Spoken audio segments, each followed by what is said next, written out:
Earlier today, I went down to the local pharmacy to pick up some stuff to make for breakfast. And while I was there, I saw gardenia incense.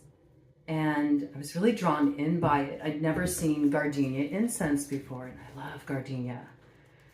I think they're just such a gorgeous, sumptuous, intoxicating flower.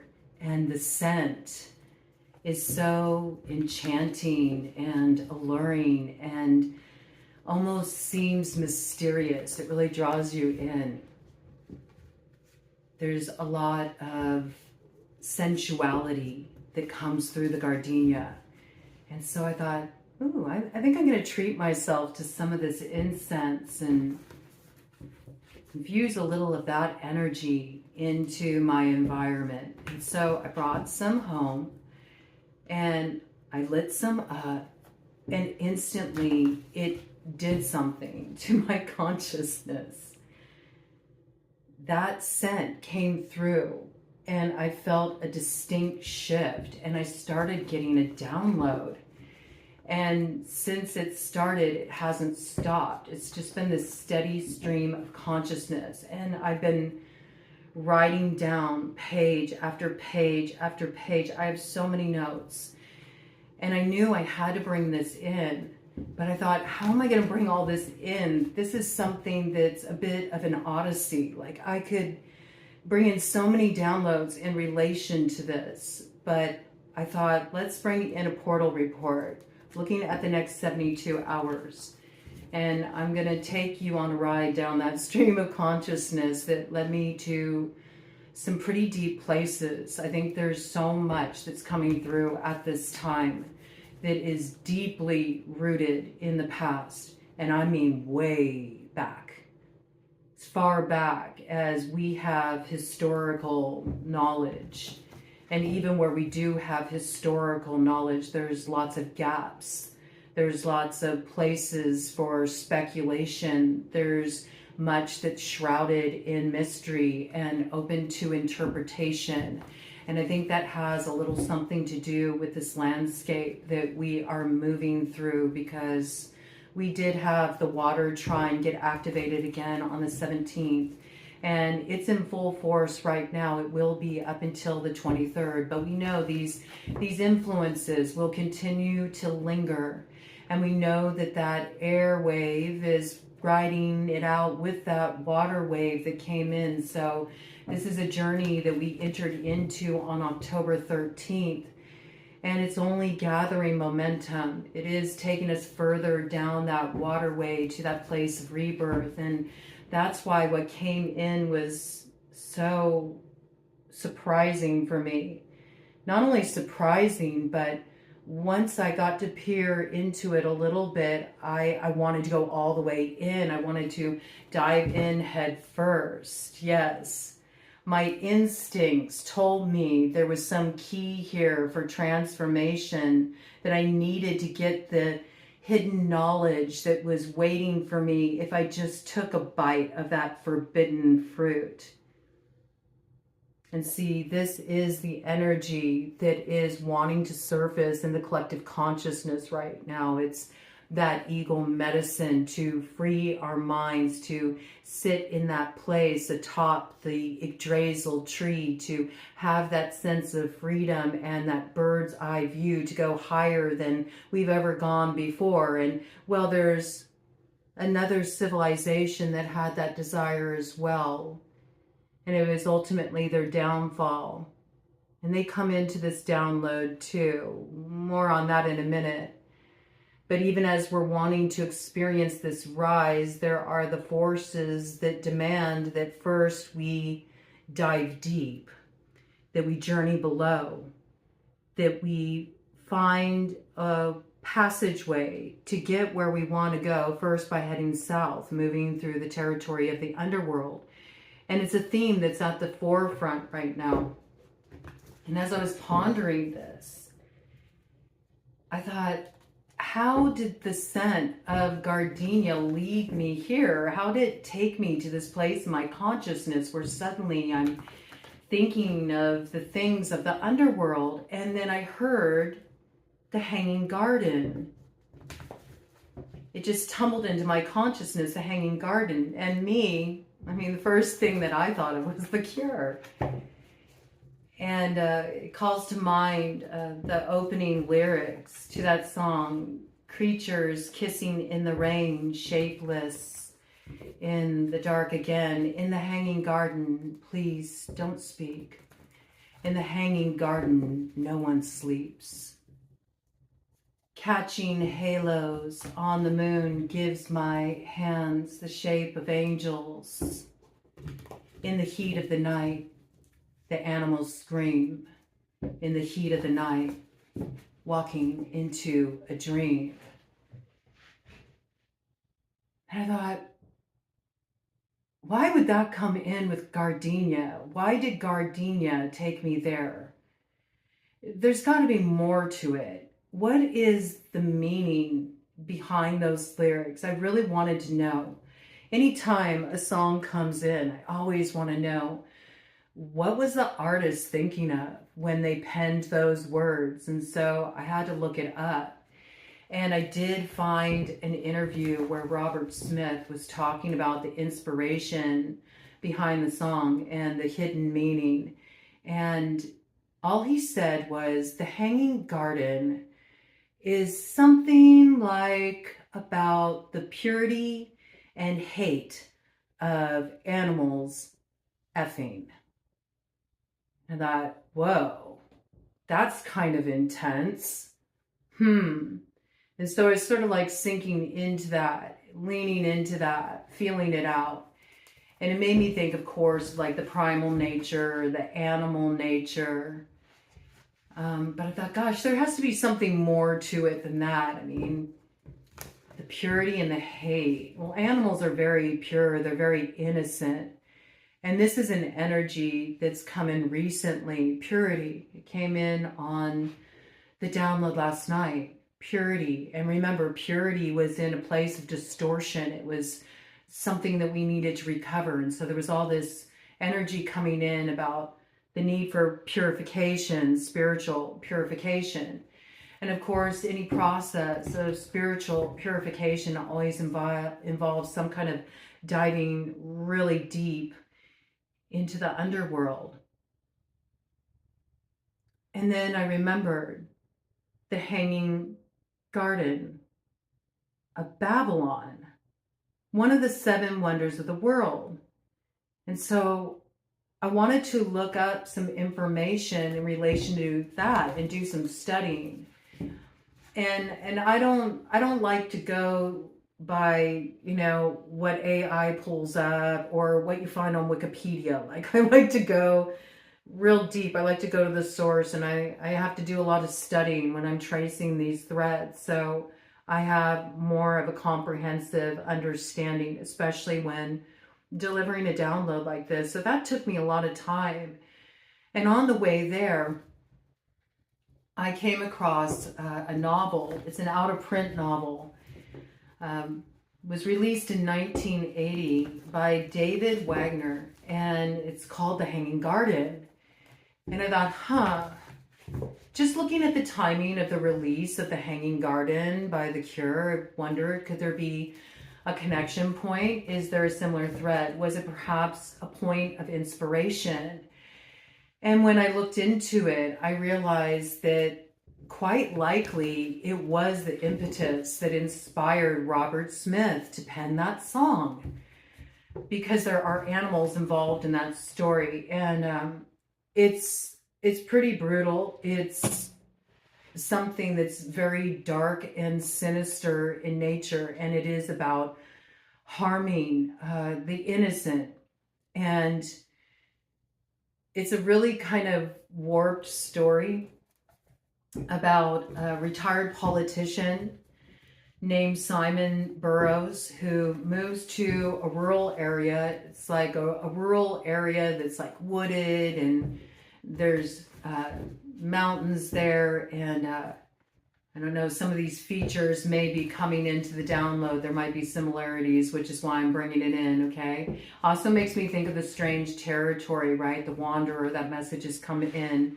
Number 56 in the I Ching, about having to be aware when you're moving through territory that's unfamiliar to you, when you're a wanderer in a strange land, and make sure that you're respecting the customs of the area, okay? So he moves to this area he's never been to before. He wants to have a more simple life.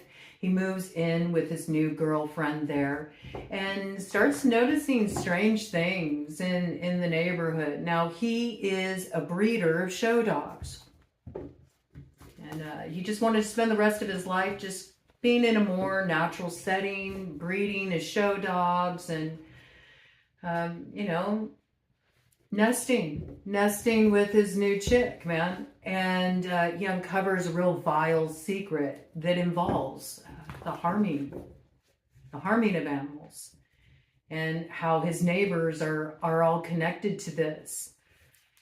And the discovery haunts him. It haunts him in his dreams, and it takes on a life of its own. And it goes down, you know, a rabbit hole from there. And I have no desire to read the book because it's really hard for me to read about or have knowledge of any act where the innocent are harmed, right? But there's a portion, an excerpt I found in relation to the dreams that he was having. And they really do relate to the Hanging Garden lyrics by The Cure. In the dream that he had after he made this discovery, 11:44 on the clock, okay, there's a big clue here. He saw himself hanging like the hangman in a storm. And while the winds were wailing and he was swinging there on that line, the dream suddenly shifted to him being in a cage. And I think that's really interesting, right? Because he's like a dog breeder. So a lot of dog breeders, they work with kennels, right? And then he awakened, or he thought he had awakened, right? He thought he had woke up out of the dream. Have you ever had that experience where you've had a lucid dream and you wake up, but you're awake within your dream and you kind of get caught there in that in-between place? It's a really freaky place to be, in that in-between place. It makes you realize how little control you really have. And that there's a lot that we don't know how to navigate. I've had this experience before. I've lucid dreamed since I can remember. I mean, I remember dreams from when I was 1 year old, and I always had this ability to wake up in my dreams and to be very active in my dreams and to be empowered in my dreams, to be able to move things around, change the experience if I didn't like what was going on, or if I needed to gain an advantage in some way. It's territory that's very familiar to me, but I have had that experience before of knowing I was dreaming and wanting to wake up out of the dream, and waking up and thinking I'm awake and I'm still in the dream. Okay? So this is kind of like the same energy. And when he woke up out of the dream, or what he thought was out of the dream, he recognized that all form as he had known it had dissolved, and that the darkness still remained.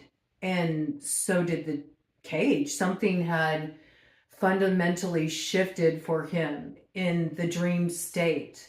It created a change in his waking reality. And nothing else existed in that space. All form started to dissolve into a state of mutability. There was no time. He had no sense of direction, no idea about location, like even where he was at on any level, geographically, you know, physically. mentally, emotionally. It's like just being in that space of energetic potential. But he talks about there being nothing but darkness, darkness so dense and so potent because of the seed that could be planted there and what it would grow, that the weight of it could be felt within his hands. And I was like, whoa. And it made me think of a Kriya that I've been working with. And it invokes the Tridevis.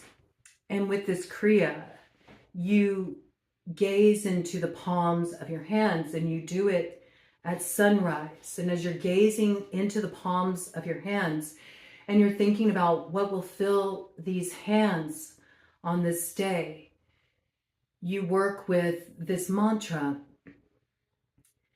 Kedagri Vasati Lakshmi Kedamachi Sarasvati Kedamule tu Govinda Prabhati Karadashanam.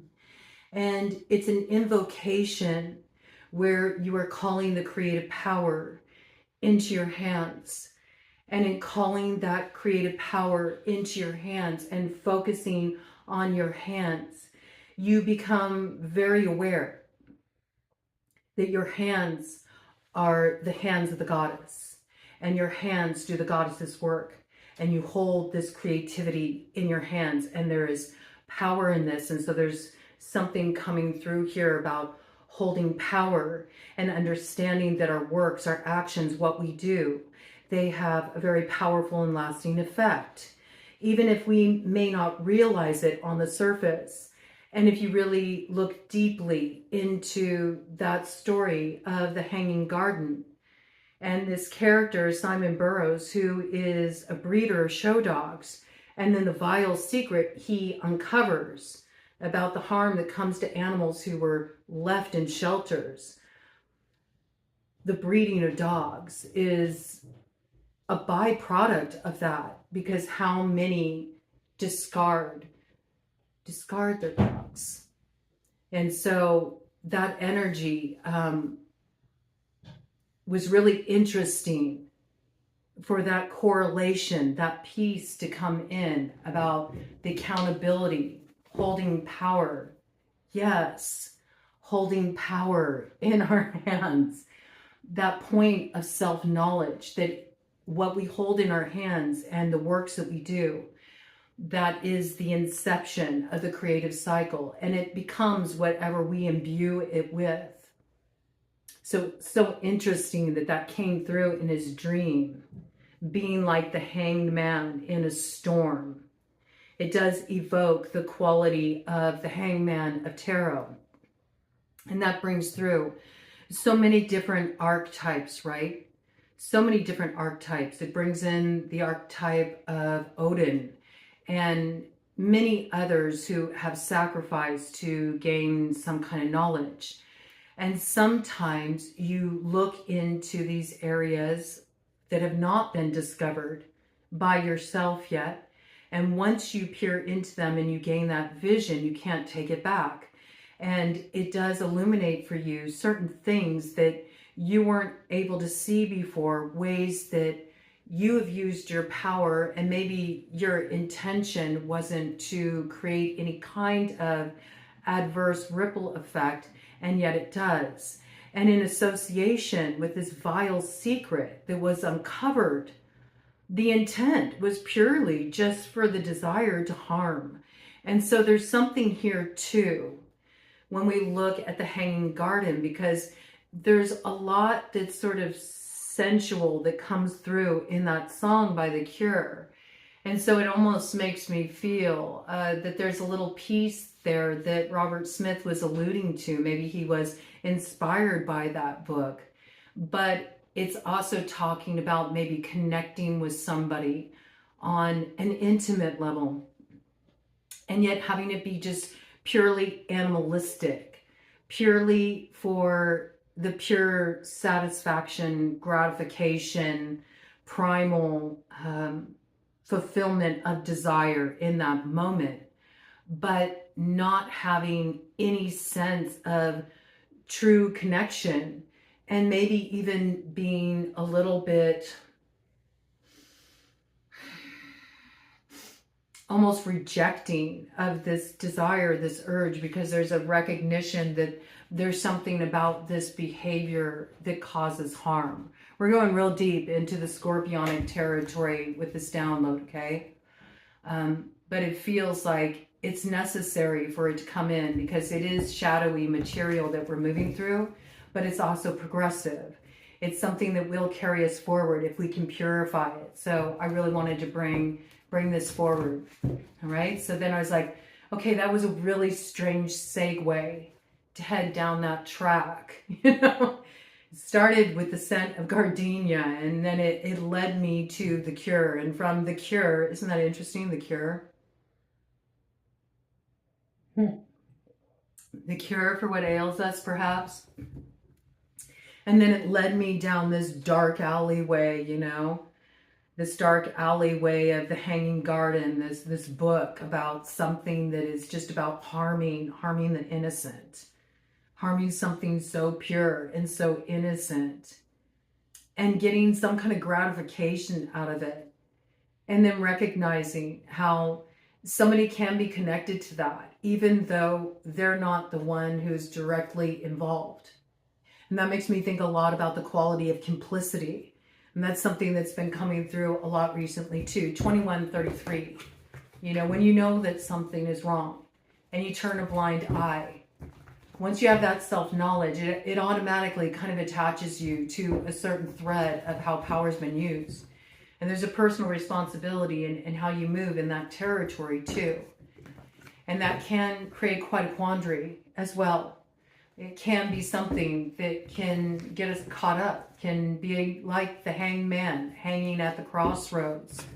And only until we see a new way to use our creative power to free ourselves from that state of complicity and can move into a place of integrity, that inner sovereignty, can we get down from our hanging place and we can set something in motion to be the cure for what ails us. There could be somebody struggling with something like this. This could be why this is coming in. There could be somebody that maybe feels like they're waking out of a fever dream. Maybe they're recognizing that they've been complicit with something, though not directly connected, that compromises them in some way. It's created some kind of moral quandary for them, some point of unrest. Okay, so now we got to enter Ishtar's gate with the Hanging Garden of Babylon. The Hanging Garden of Babylon is another thing that's a little bit mysterious, and it's a little bit of an enigma. And it's interesting to me how all of these different threads of connection that have come through, they all have that quality where there's a little something mysterious or elusive or open for interpretation to them. So this is the territory we're moving through astrologically, certainly. But nobody's even really certain if they ever existed. We don't know if it's just something that's like passed down through oral tradition and maybe has some spiritual meaning attached to it, or if it's buried under layers upon layers of earth and is just waiting to be discovered like some hidden treasure. I mean, they haven't been able to unearth it yet. There's even discrepancy. Some wonder if it's even in Babylon or if it might actually be in Nineveh. There's a lot of unanswered questions. And I feel like this is sort of the ambiguous territory that someone's moving through. It may even be in contemplation of taking an action, right? Kind of looking into the hands, looking at the potential, understanding the next action is very significant. It holds a lot of weight. holds a lot of weight. Once something's been seen, it can't be unseen. It holds a lot of weight. And so there's this consideration, what do I plant here? What do I plant here? Now, the story that we have about the Hanging Gardens of Babylon is that King Nebuchadnezzar created an Elysium-like paradise for his queen, Amenis, who missed the verdance of her homeland. She missed the green landscape, the rolling hills. She missed seeing that fecundity. And so he wanted to bring a little bit of that heaven on earth for her, to demonstrate his devotion, to demonstrate his love. And the reason why the garden had to be an elevated garden, it was actually raised above the city, raised on high towers, so that the garden kind of came hanging down. So there was all this beauty. You would look up and you would just see all this cascading greenery, and almost a mountain of greenery, you know, up in the heavens, like sheltering down below. And they had a very advanced irrigation system because Babylon is in a fertile valley. There's 2 rivers that ran through Babylon, which is currently what we know as the area of Iraq, the Euphrates and the Tigris rivers running through there.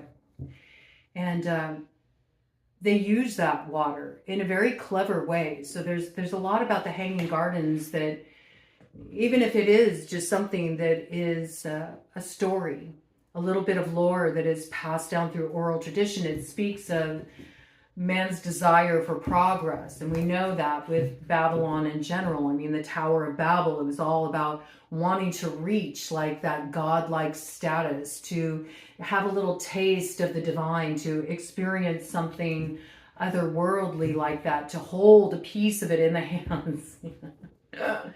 Yes, to hold a piece of it in the hands. And more on that soon. And we got a little Ishtar reference coming in here in relation to old Gilgamesh, right? Who refused to marry Ishtar, and so she went to her father Anu and said, you need to give me the charge of the heavenly bull to send after him because he wouldn't marry me. And well, Anu was really reluctant to do that, but eventually relented and gave that over to Ishtar, because Ishtar said, well, if you don't, I'm going to raise all the dead and I'm going to send them to feast on the living souls. I mean, Ishtar is Venusian, right? She's love and war. So that's a little taste of the Venusian energy right now that we're moving through. I mean, Venus is in the underworld. She's in that 8th house territory. She's doing that deep dive. She is casting off her adornments. She's also in that position of wanting to throw over the rulership of the queen of the underworld, you know, challenging the borders of what's possible for her, pushing the envelope, so to speak. And shedding her adornments, yes, but ultimately wanting to seize that throne from Ishkragel. And she pays a heavy price for that too. Hanging Garden. If you know, you know. You know, she was in a position where she had to face judgment. And the judgment was that her life force was drained out from her as she hung out there in the underworld. She didn't get saved until Ea, her uncle, sent 2 beings down to the underworld to revive her with food and water of life. On one contingency. She had to find someone to take her place. There had to be a little swap. Somebody had to pay the price. Somebody has to pay the piper. We know this. The way the energy comes in. There's always a price to be paid when we're moving through the Scorpio territory. Before we can get to the rebirth and the renewal, there has to be the death, the closure. there has to be something that's sacrificed as well to be imbued with certain powers. And well, bouncing back from the brink of death to rise up out of the underworld and to be imbued with life once more, cheating death, so to speak. I mean, that's quite a power. There has to be a sacrifice. Well, you know, the one who was sacrificed ultimately was Ishtar's hubby, Tammuz. You know, she came up from underworld and she expected to see him there feeling sad and blue, mourning the loss of her. Instead, he's out partying, he's having a good time. And she goes, oh yeah, I think I know who's going to take my place. I think I know who's going to take my place and become the hangman. And so she slayed him. She slayed him and she sent him there. And there was a little bit of an interesting arrangement that was made between Tammuz and his sister Geshtinana, who said, hey, you know, I can't leave you, you know, to take the full brunt of it.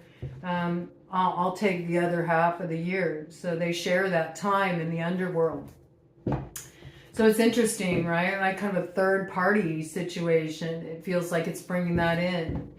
Maybe that's what the Cure song is alluding to, some kind of third party situation that was purely just for the primal gratification. But there was a lot that got harmed as a result of that. And maybe there was something a little bit more sinister that was at play there. Maybe there was something that was rather vile when the secret leanings were discovered, uncovered, or are about to be. Something that's a bit shocking. Something that does require purification, and perhaps the purification needs to come through some kind of action. Doing the right thing, a test to one's integrity, a test to one's character. Maybe in the name of love, pulling off something that seems impossible, bringing a little bit of that heaven down on earth. And maybe there's somebody here that understands that they are complicit, that they are connected to this because they now have an awareness of what they were involved in. Maybe they didn't recognize it as being quite as compromising as it ultimately ended up being. And so they're willing to half it with this person. It's really a wild message coming in here. But there's something about the mystery of the garden too. Is it true? Is it just a pie in the sky fantasy? Or is the hanging gardens of Babylon real? Right?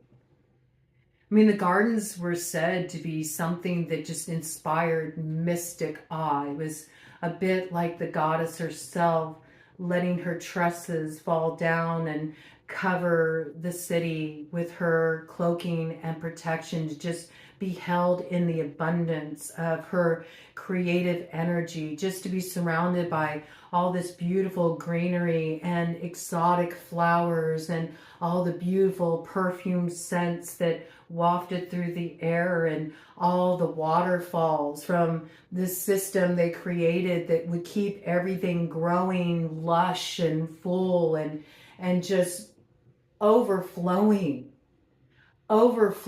to cover this city in this splendor, in this abundance, in this beauty, this verdance. And the water would flow down from level to level. It was built on these high towers that reached toward the heavens, and there were all these waterfalls that carried the water down, this irrigation system that was actually quite advanced to nurture all this growth and all this beauty. And it was all done for the sake of love of a woman. And as the water flowed, it would even make this calming, sort of murmuring sound that almost put people into this very tranquil space. It was like a utopia on earth. So what I'm gathering from this is that there might be a situation like this where for the love of someone, they're being promised a little bit of heaven on earth. It might be a way to try to make peace with an indiscretion that connected them to something that was more violating than they thought it was. It's like there's something secret here that's been uncovered. But there's also a little piece here that's a little beguiling. And I say that because all of this energy came in with gardenia. And the magic of gardenia, yeah, here we go, okay? I love how, it's got that kind of lioness energy. And that lioness energy, that's Ishtar. Ishtar comes in with the energy of the bull, with the lion. She comes in with owls and dragons as well. She's connected to a lot of fierce kind of energies.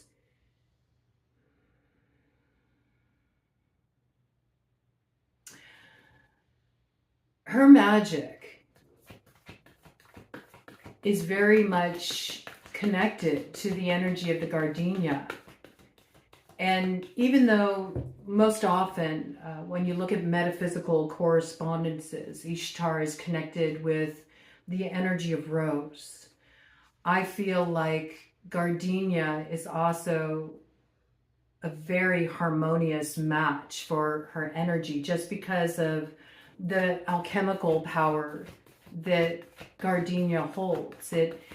It's a flower of purity, of healing, spiritual ascension. It's connected to the aspect of the goddess, the divine feminine. It brings about a quality of clarity, but spiritual clarity, visionary experience, psychic awareness. It helps you tap into a different kind of current. It's very magnetizing as well. It draws things in. It's seductive. Many people have connected it with the energy of love, with Venusian energy, but also intimately connected with the moon.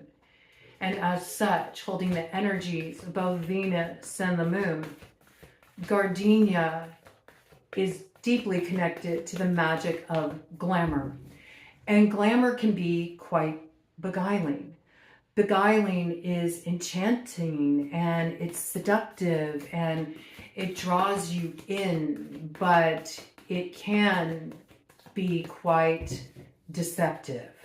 It can have quite a different aim. There's also parallels that I find really fascinating with the other pieces that came in relation to gardenia. Gardenia is connected to the Greek god Morpheus, who is a god of the dreams. And that makes me think of other more modern day Morpheus type characters. Of course, it makes me think of the Matrix. And so it makes me think of these structures, the boxes around programmed reality starting to become more mutable.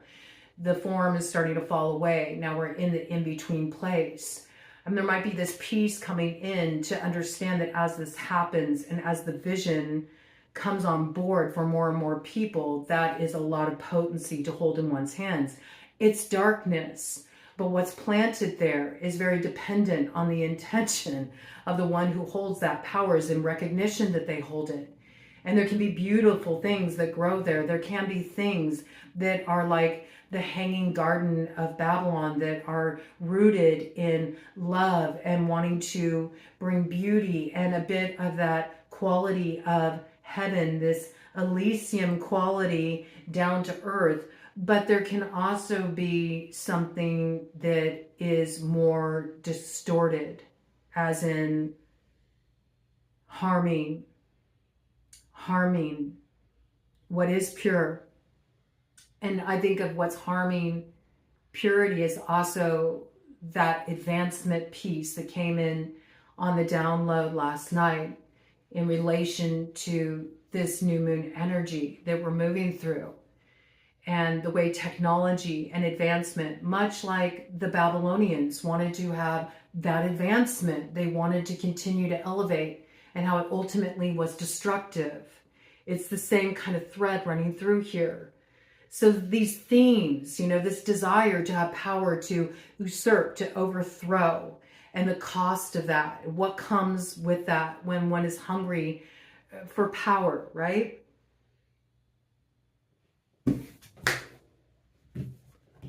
It's a lot to weigh out here. And it may seem like it's just random, like the choices before you right now are just random. Maybe you think that they don't carry a lot of weight, but they do, because you'd be so surprised what one little shift in your trajectory, the ripple effect it has. Everything has more magnitude at this time. It also has more magnetizing power.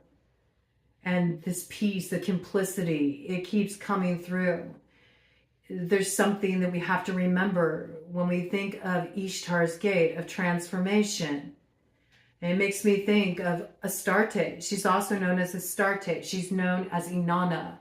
Modern day people will equate her with Lilith. And though there is similar iconography associated, like the owl, for example, and other details that journey into the underworld, there's also a lot of that is highly open to speculation. We have to remember that.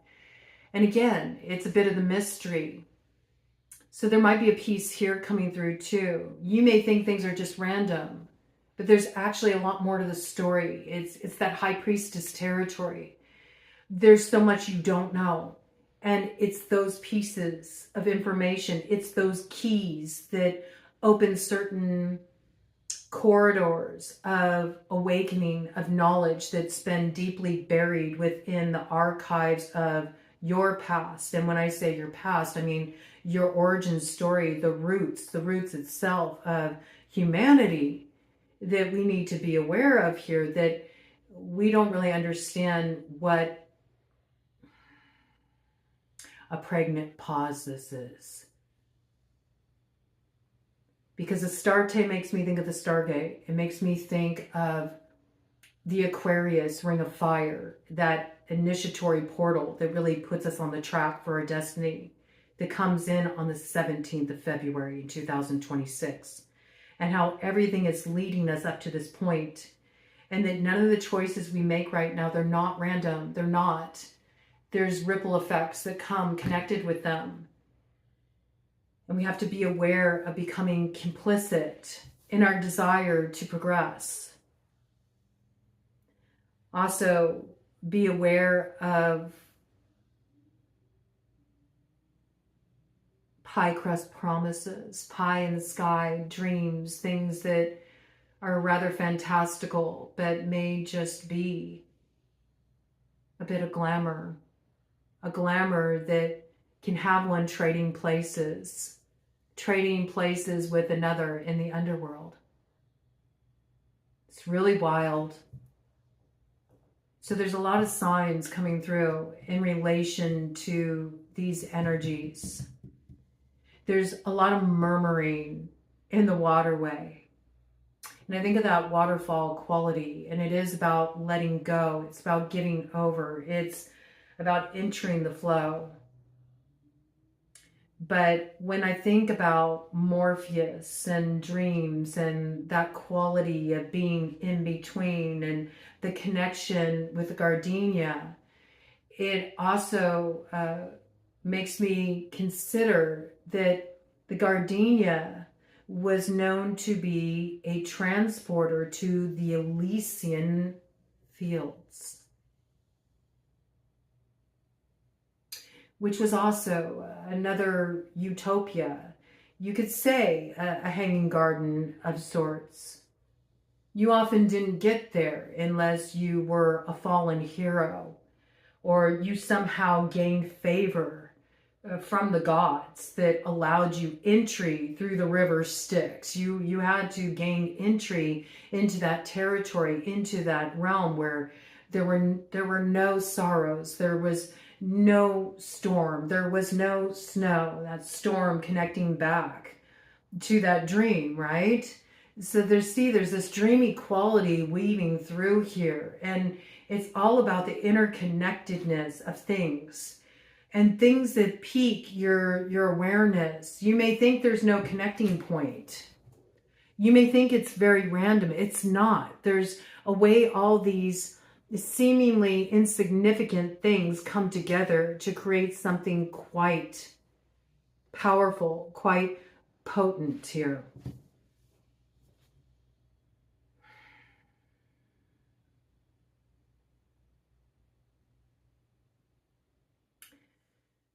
It's pretty wild. It's pretty wild. So there is this quality of gardenia coming in, letting us know that there's subtle things coming in. I think of incense, and yes, it's the quality of fire, right? But it's almost like the quality of he had the fiery sword, because it's coming in on the airwaves. Incense travels on the airwaves, right? It's also said to carry our prayers up to the ethers, the realm of the gods, you could say. And yet you got the fire quality there too, which evokes the sense of she of the Kruach, being the vessel that is able to hold this creative power, which is something that gardenia can also help you do, because it has a quality that's very earthy and rooted about it as well. In fact, it can help you draw down the moon. It can help you be a vessel for that creative force of the divine feminine coming on through to really hold that energy. But when we look at that through the lens of the Venusian energy, it's a lot to hold, because you really have to be in the center point of that waterway, of that spiral of creation. You have to stay very balanced, because it holds not only creativity there, but destruction there as well. And it is really feeding off of that new moon download that came in, that was talking about that, about the counterbalancing. There always has to be this balancing effect. So there's a need to be very mindful of actions, because to try to act in a forceful way, and the desire to acquire power that has not been invested in one, to try to take something by force will have you stripped of power. And it will put you in the hanged man position. And then you're going to have to bargain your way out of that situation. You could be dealing with a character like this. I mean, it's coming through like that. This is a situation that involves three fates intertwined. And each is given that power to forge their own destiny.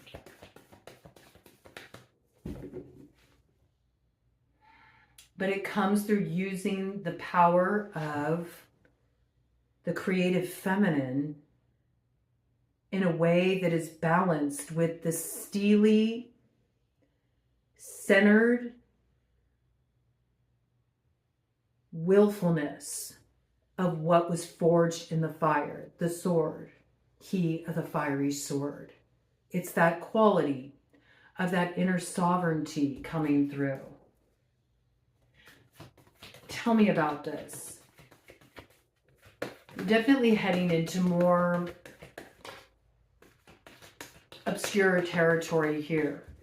But there's something here that we can only understand through that lens. There's something that we can only grok in relation to material matters, in relation to love, in relation to the saving of our own souls, you could say, from a sentence in the underworld. There's something here that needs to be made conscious this way and can only be grokked this way through diving into this place of exploration through the roots. And yet, even though it's exploring through the roots, it takes you up into the ether, just like that hanging garden. You see, there's something of the roots that are coming forward here. Something that allows us to navigate the territory up ahead that is so Aquarian. It's really moving us more into that expansive quality of Uranus. It's more in alignment with the Tower of Power. It's this awakening moment that comes like a lightning bolt that cracks open the consciousness. It frees the mind of what's enslaved it. And in understanding something from a different perspective, the uses of power and what it takes to really hold that, there can be a different kind of navigating of freedom. A navigating of freedom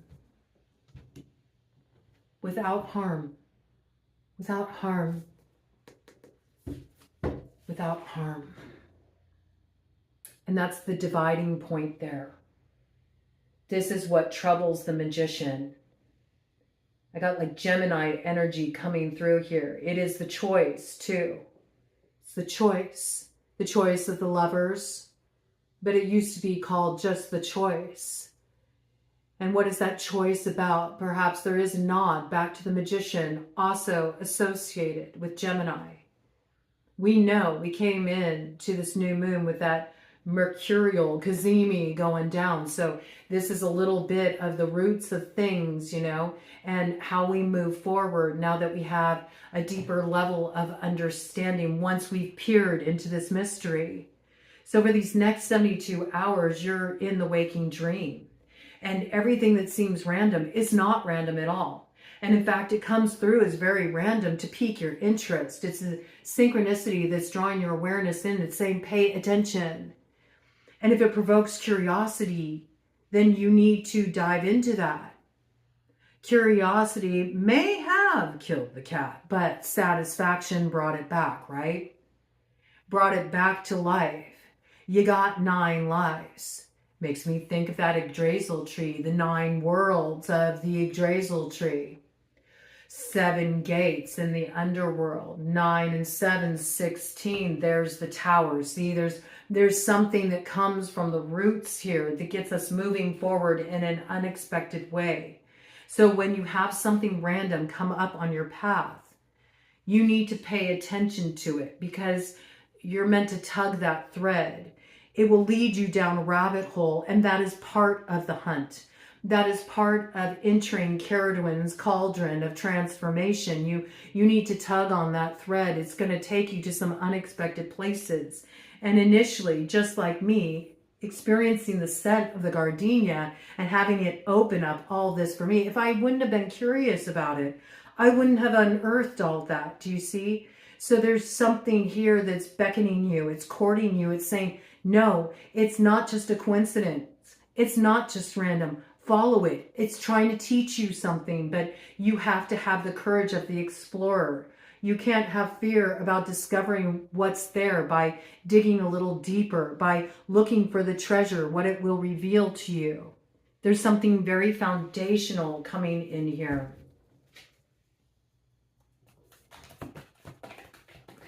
And for you, it may be something very foundational about a particular relationship.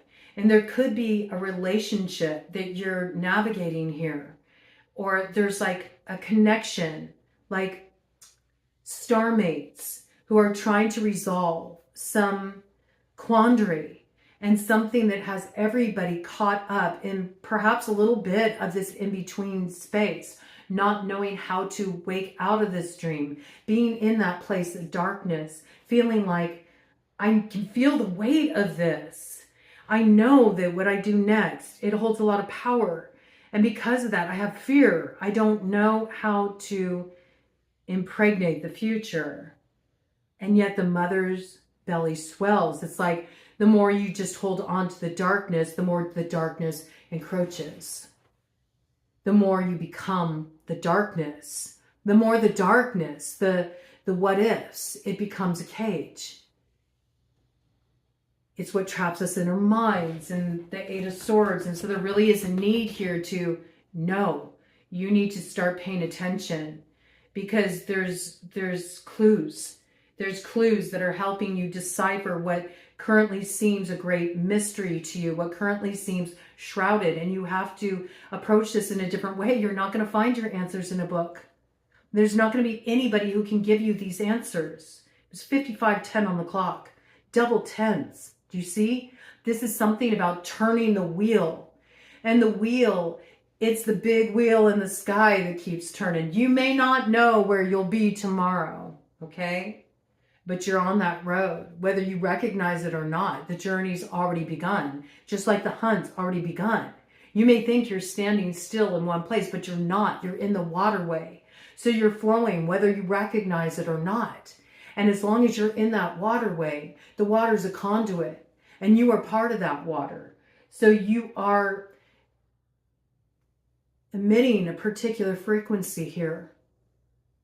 And the more you just hold the darkness, right, and you don't seed it and allow it to become that diamond in the void, that impenetrable diamond in the void, that bit of clarity that is imbued with the light that will become the richness of your future, the more you become complicit with the darkness.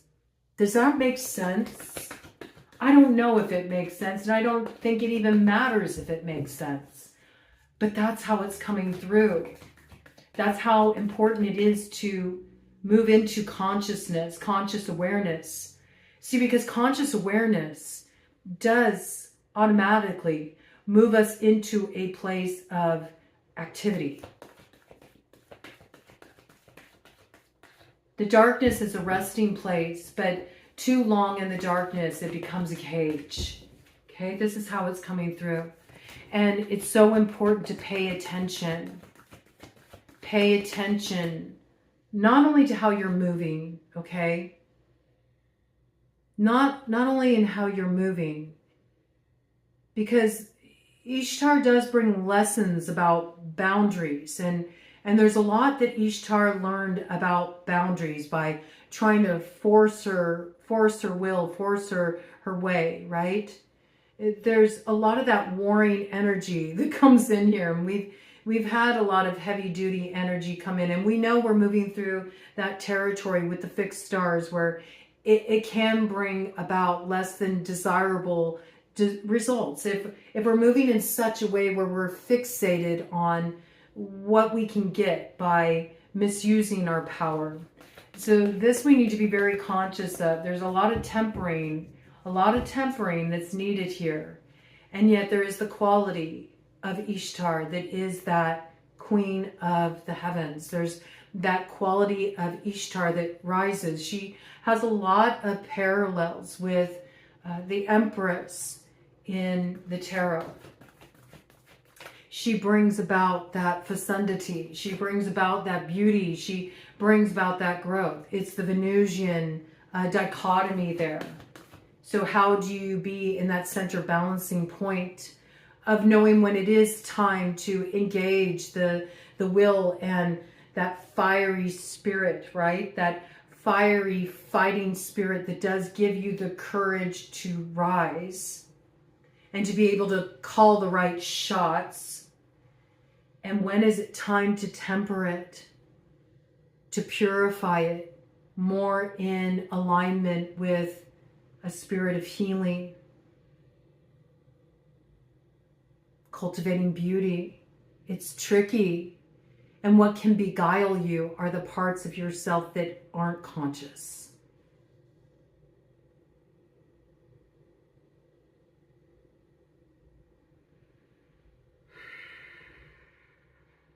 But we know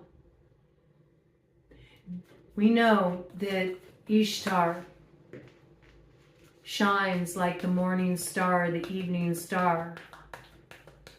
And that morning star, that evening star, Venus, is very rebellious against the sun. It's just in her nature. She will always make sure that she lingers even as the sun is trying to rise. She's going to make her presence known at those in-between places, at the points of twilight, in between the rising of the sun and also the setting of the sun. You will find her there. She will always make her presence known. So there's something about this, about how to shine, right? And how to be in that place of presence where you are able to hold the power that you do hold, but where it's not about usurping another's, a sharing of power here. This is what's crossing us. The Saturnian energy coming in, Saturn in retrograde here. How are we going to use this power? You know, goats are very resilient and very determined to get what they want, much like Ishtar. And they can use a lot of force, and they're known to go their own way. Goats do not follow the sheep. They are the eccentrics. They are the ones who go left when everybody else is going right. And so there's something about this quality coming into this rebellious quality, to bring in the rebellious quality in appropriate measure. And sometimes the solution, in order to not be complicit, may require you to do something that outwardly looks rebellious or controversial, and yet it is the right thing to do. It is the correct use of power, yes. And see, here we go. It brings in the energy of Alexander the Great. Look at the swords reference there, the kind of Queen of Swords reference. Heavy is the head that wears the crown, but there's also this understanding that there does need to be a need of freeing oneself from complication and instead moving into that place of elevation where there's clarity about the action that needs to be taken. So there's something here. You know, it makes me think of that sleeping serpent, like the serpent of the yawning depths, that energy that came in about that's how the darkness is really working at this time. How it's coming through in the psyops, how it's coming through in the programming, this desire to court us to sleep. So we'll be shrouded in that darkness, but we have to figure out a way to wake up within the dream.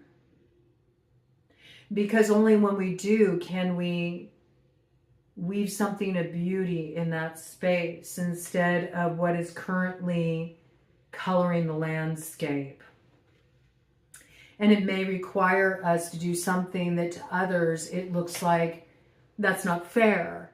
You're cheating, or you moved out of pocket back there. Just like Alexander the Great said, I'm not going to get caught up in this riddle about how to resolve the unraveling of the Gordian knot. I'm just going to be decisive, and I'm going to cut off what's keeping this tethered here. And I set myself free. And maybe in setting myself free, I set others free. But there's an action that needs to happen here. And it does require you to open up the book of archaic knowledge within you, but understood and grokked through modern reference points that are showing up in your material reality that are hinting at ancient things. Secrets that you hold in your bones. The action is needed before you end up finding yourself just hanging out there in the underworld. You don't want to get caught up in the South Node here. There's this moth medicine, this need to go headfirst into the flames for transformation's sake, to have that clarity and the will and the bravery to be able to find your way into the Elysian fields, to activate your hero arc of your story where you do get to experience that beauty of a little bit of that heaven on earth. It doesn't have to be just a dream. And it's not something you have to rely on another to give you either. There could be something, somebody in a position of power that is courting you in this way to make a compromising agreement, a compromising arrangement. They're promising you this thing of beauty. They're saying it comes from love, but they have this desire to actually just reach higher and experience a little bit of what it means to be a god, maybe even a god over you.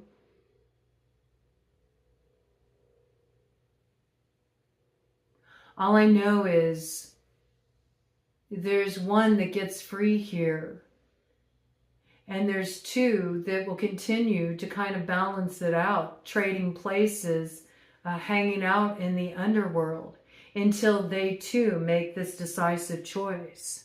And somehow you're connected to this. And I don't know what part you're playing, but I encourage you to be the protagonist in this story and to cut off some point of complication by following the signs. And even though it may seem like it's a little outside the box, it seems a little unconventional, maybe eccentric, or maybe totally bizarre, like, really? This has meaning? But you'll know it has meaning because it seems so strange. It seems so strange that the things that are showing up on your path over the next 72 hours, they seem so strange. They seem so out of place. They seem so random that you pay attention. And if you get curious about those things, just like the cat that is hungry for secrets, you'll discover secret things. And yeah, there may be a price. There may be a bit of a sacrifice once you see those things, because then you understand, I have to act. I have to act. I can't stay hung up in the dull, safe space of the not. The not in my consciousness, the problem, the quandary. It requires me to face my fear and step into the unknown and act on this knowledge I have now. You got to be the go. You got to be the greatest of all time in your own storyline. You got to rise to a particular challenge here. Let me do one more round here and see what we got of these. And then I think I do want to get out just a round of Gilded Tarot just to see what we're alchemizing here. Maybe get some more details. Bottom of the deck. Oh, yes. It's like the false mask is being shed and you're getting down to the roots of your true origin here. This is also the place of the next 72 hours where your origin story for the next chapter is being seeded. So what character are you playing this time around? Very interesting. Very interesting. There's a lot of power in what role you choose to play. Whether you choose to step into your villain arc or you're going to activate your hero arc. And what you think it means to be the hero or what you think it means to be the villain. There's a lot of the exploration of these ambiguous places and understanding the places where the two polar opposites meet in between and they become shades of gray. Because even in later times in relation to being able to make it into those Elysian fields and finding the favor of the gods, you didn't necessarily have to be a hero. You didn't have to possess that spirit. You didn't have to necessarily be one that was favored by the gods, but if you made a crooked road straight, if you started to walk upright, sometimes by embracing that purification and choosing to temper yourself, to become that sword of clarity and truth that was forged in the fire, you could too find a way through to passage. I feel like there's one of you in this dynamic that you're dealing with here. It could even be the dynamic is you and the choice between two paths as well. And your need to forge a whole other path that protects you moving forward. Now I'm seeing algaes there. I'm seeing algaes. Yeah, the three-pronged path. I don't know why I'm seeing it like this, but I am. Maybe it isn't this or that. Maybe there's a third way through. Ansus, algaes. I'm getting a lot of these runes coming through. This was what will protect you, to pay attention to the messages that you receive from the mouths of the gods that come through these synchronicities. What protects you is maybe not choosing between the two, but forging your own road here. But you can't see that road. Remember that message came in before too, that you can't see the road unless you're generating that light. That's why you got to go through the fire. It's that hermit's lantern that lights the way, and no one else can see it. So maybe there's a couple you need to sort of elude here as you move forward, because they still need to shed their own false adornments before they can find their way through. Absolutely there. Yes. With the Frodis here, you see, there's a lot of dark forces at the helm that want to blot out, want to snuff the creative fire. And it's something that is contaminating like a virus. It is taking over the world at this time. And there's something here that you're going to peer into, and it sort of sacrifices something for you. And what it sacrifices is your ignorance. And being in that place where you can tell yourself, well, I don't know what to do. It's like it presents a moral quandary here. It's like, oh, really? You don't know what to do? That came in at 1:11:56 on the clock. Double 11s there. Double justice. How you're holding up that wand. How you're directing your actions as that magician. Your choice that you make, it so matters. That's the test here, you see. Because once you see it, you can't tell yourself that you don't know what to do. You do know what to do, but there may be something here that compromises what was your desire to acquire some power, or to reach higher than anyone else, or to overthrow a particular queen and take her spot on the throne. This energy. And that's what needs to be purified. That's what needs to be sacrificed. Wow, this is quite a test. It's quite a test and quite a choice. And you get to choose. Look at that seagull energy there. Mine, mine, mine. Remember, with the Hanging Garden, Babylon, whether it's mythical or not, it doesn't really make much of a difference. There's still wisdom that comes through the oral tradition. The beauty of the waterfalls coming down that make everything grow. When we work with that energy of waterfalls, they require effortless flow. Just giving ourselves over to the flow. There's a clue there. There's a clue there about what you need to do, what you need to let go. It could be something physical. It could be something that was a bit of a dream, a vision, a desire. It could be something that you've seen is contaminated. And if you don't let it go, it makes you complicit. And this is what's coming through.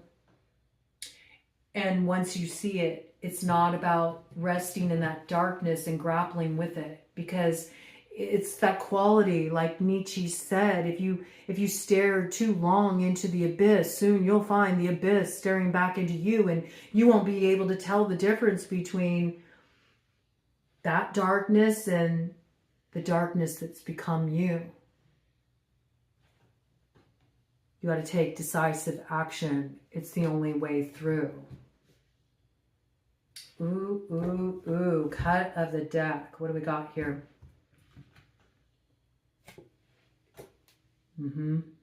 Once you see it, you can't unsee it. You can't look at it and say, oh, that's nothing. It is something, and you know it's something. And it's so foundational. It's so foundational as well for what gets planted here. When we look at turtle medicine, it's all about the origin story too, about the earth itself. It's a creation story connected to the turtle. It is that earth mother energy that's connected there. And see, there's like that piece coming in again about the advancement of technology at what cost. The advancement, our desire for power, our desire to rise, at what cost. And there also may be something you're seeing here, like in your own microcosm as you're relating to this very macrocosmic energy and how it's coming through for you symbolically, archetypally, through the synchronicities you're encountering and just these threads that you start to follow and where they take you in your consciousness and what it helps you unravel there, that sets the mind free, that brings some kind of nurturing for what can really be something that can override this programming. It really is a choice between destruction or creation.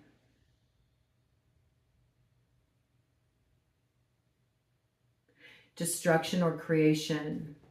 And there might be something that's coming through that you're seeing online that relates to this.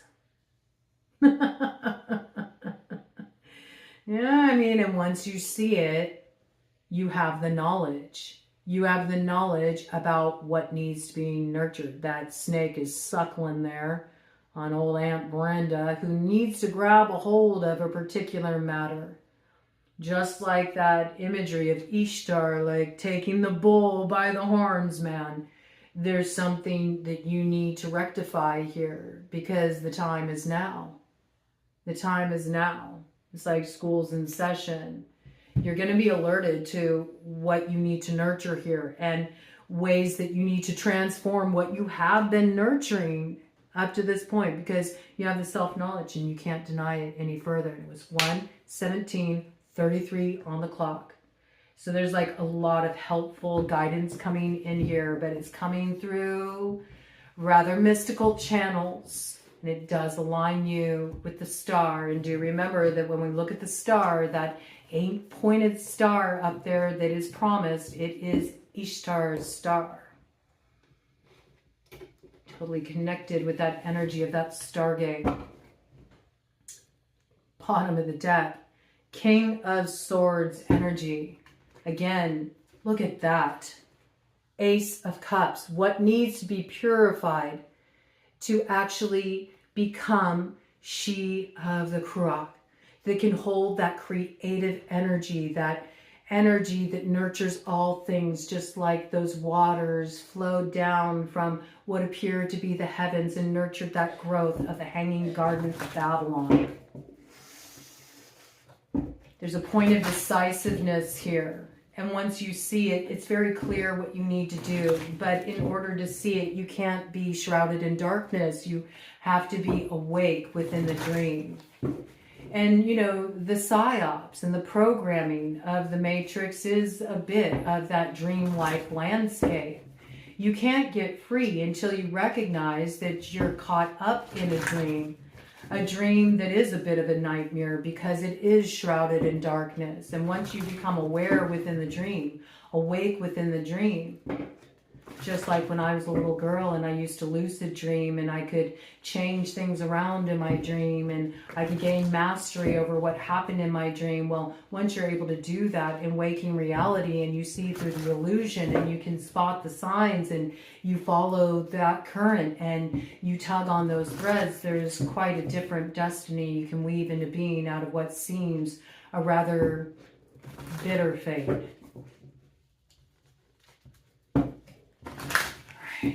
Just one round of these. But the point of reflection needs to be correct.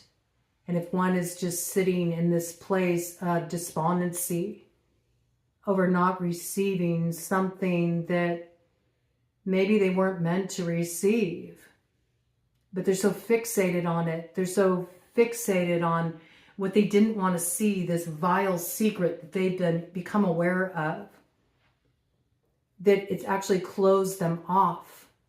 It's prevented them from being able to receive what is meant for them, what is meant to flow through them, what will water their garden and make things grow.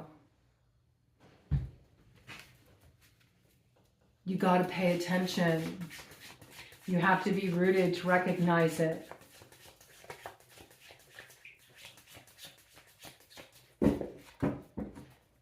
So I just know that gardenia came in, that spirit of the gardenia came in. This is how the plant allies can really like take you on a trip, man. There's these energies, there's these spirit energies, these conscious energies that are connected to the plants, and they have their own alchemical medicines. And look at what it opened up, man. It opened up so much there.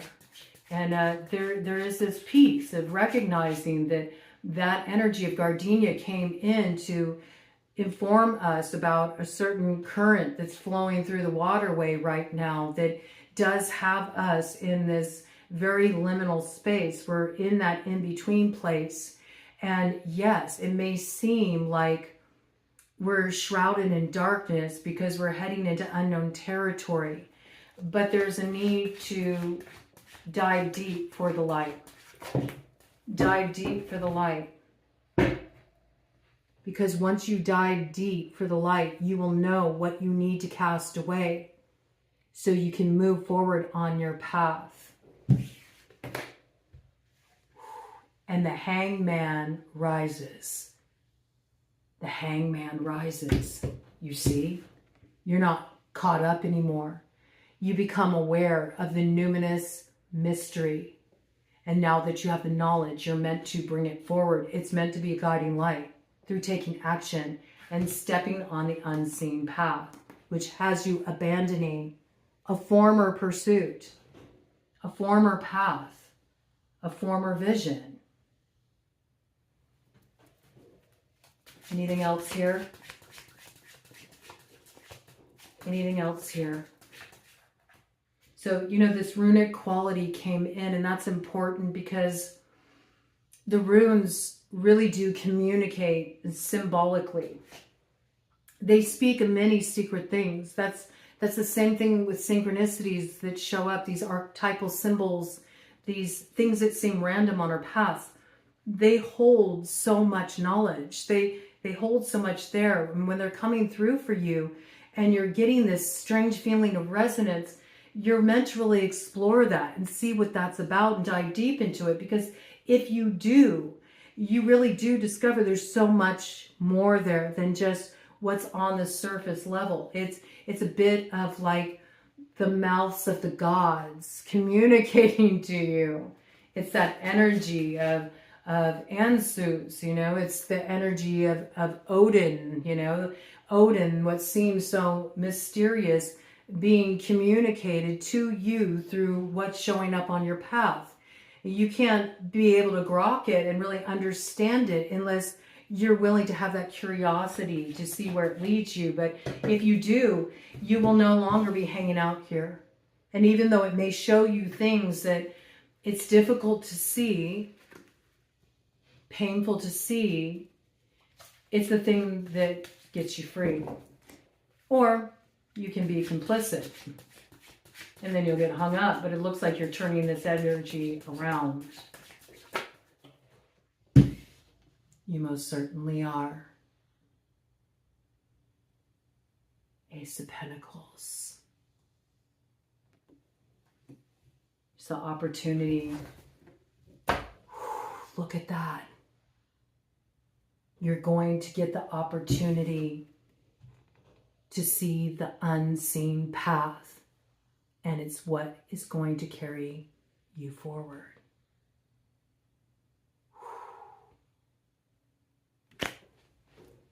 That's powerful. I'm going to leave it at that. Godspeed.